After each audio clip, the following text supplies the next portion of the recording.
17 বছর পরে এসে আমরা কথা বলার সুযোগ পেয়েছি স্বাধীনভাবে।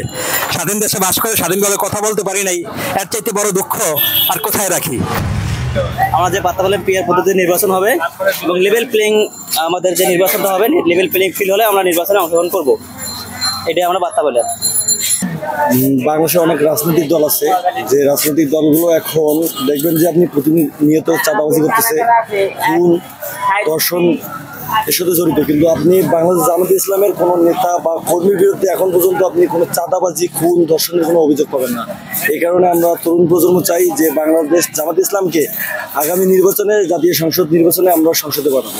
জামাত ইসলামী বলতে ইসলামী রাষ্ট্র প্রতিষ্ঠা করতে চাই, আল্লাহর আইন দিয়া রাসূলুল্লাহ সুন্নাহ দিয়া প্রতিষ্ঠা করতে চাই, এখন আমরা সাপোর্ট করি। বলতে আমি সিলেট থেকে গেছি, জামাত ইসলামের প্রোগ্রাম খুব ভালো লাগছে, আমি আমার নিজের টাকা দিয়ে আসছি, বলতে জামাতে দূরে নাই আর নিজের টাকা দিয়ে আসছি, খুব ভালো লাগছে। ওরা আমার তারা ইসলামী রাষ্ট্র প্রতিষ্ঠা করতে চাই, রাসূলুল্লাহ সুন্নাহ আল কোরআনের আলোকে রাষ্ট্র প্রতিষ্ঠা করতে চাই, আমি সাপোর্ট করি। ন্যায় এবং ইনসাফের রাষ্ট্র চাই, অর্থাৎ সৎ এবং আদর্শ মানুষের দিকে ভোট দিতে চাই, ওটা আমার প্রজন্ম প্রত্যাশা। প্রত্যাশা করি বাংলাদেশি ইসলামী দল আসুক এবং শান্তি সমৃদ্ধি প্রতিষ্ঠা হোক। আমি মূলত কোনো দলই করি না, আমি পেশি সরকারের বিরুদ্ধে সবসময় কথা বলছি। আওয়ামী লীগ পেশি সরকার যখন ছিল তার বিরুদ্ধে কথা বলছি।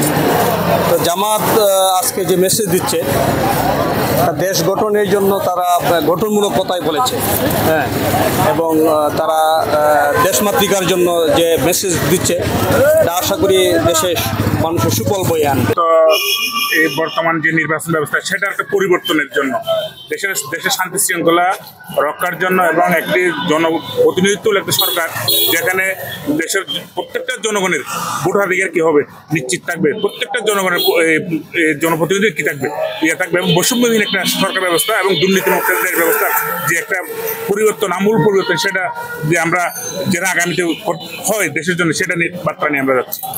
সমাবেশটা কি এই আগামীতে নতুন বাংলাদেশ গড়ার ক্ষেত্রে কোনো ভূমিকা রাখবে?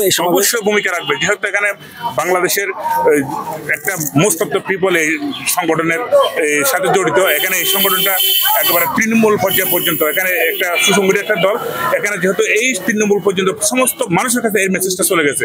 এখন মানুষগুলো যথাযথভাবে এই যে বর্তমান যে সিস্টেম আছে তার বিরুদ্ধে নতুন একটা সিস্টেমের পক্ষে কি দিচ্ছে, সমর্থন দিচ্ছে। 17 বছর পরে এসে আমরা কথা বলার সুযোগ পেয়েছি স্বাধীনভাবে। স্বাধীন দেশে বাস করে স্বাধীনভাবে কথা বলতে পারি নাই, এর চাইতে বড় দুঃখ আর কোথায় রাখি। তো যাই হোক, আল্লাহর কাছে কৃতজ্ঞতা প্রকাশ করছি যে আমাদেরকে স্বাধীনভাবে কথা বলার সুযোগ করে দিয়েছেন। আজকের এই সমাবেশ, মহাসমাবেশ, বাংলাদেশের প্রত্যন্ত অঞ্চল থেকে শত সহস্র প্রায় 30 লক্ষাধিক লোক এখানে সমবেত হয়েছে।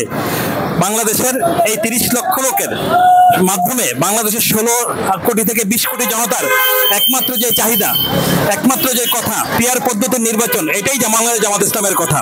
তো বাংলাদেশের জনতার কথাই বাংলাদেশের জামাত ইসলামের কথা। আমরা চাই পিয়ার পদ্ধতির নির্বাচনটা বাস্তবায়িত হোক। আছে যে আমাদের জুলাইয়ের যে শহীদরা হয়েছে, এদের যে দাবিগুলা এগুলা পূরণ করার জন্য, আর জামাত ইসলামের যে সমাজের স্বার্থকর যে দাবি, জাতীয় দাবি, এগুলা বাস্তবায়ন করার জন্য আমরা যোগদান করেছি। যে আমরা জামাত ইসলামের সমাবেশে তাদের যে 7 দফার যে দাবি সেটার জন্য আসছিলাম। আমরা চাই আগামী বাংলাদেশে কেউ যেন একক আধিপত্য নিয়ে স্বৈরাচারী হয়ে উঠতে না পারে। এই জন্য পিয়ার সিস্টেমের যে ইলেকশনটা জামাত দাবি করতেছে এর সাথে আমরা একমত, এবং আমরা দেশের জন্য কোনো সময় চাচ্ছি পিয়ার সিস্টেমটা যেন যে কোনো মূল্যে বাস্তবায়িত হয়। তারপর জামাতের যে আলোচনা রয়েছে সেটার সাথে আমরা একমত পোষণ করি, এবং আমরা অতি দ্রুত জুলাই সনদ সহ আওয়ামী লীগের খুনিদের হত্যার বিচার সহ সব দাবির সাথে আমরা একমত জানাচ্ছি এবং এগুলো দ্রুত বাস্তবায়নের দাবি জানাচ্ছি।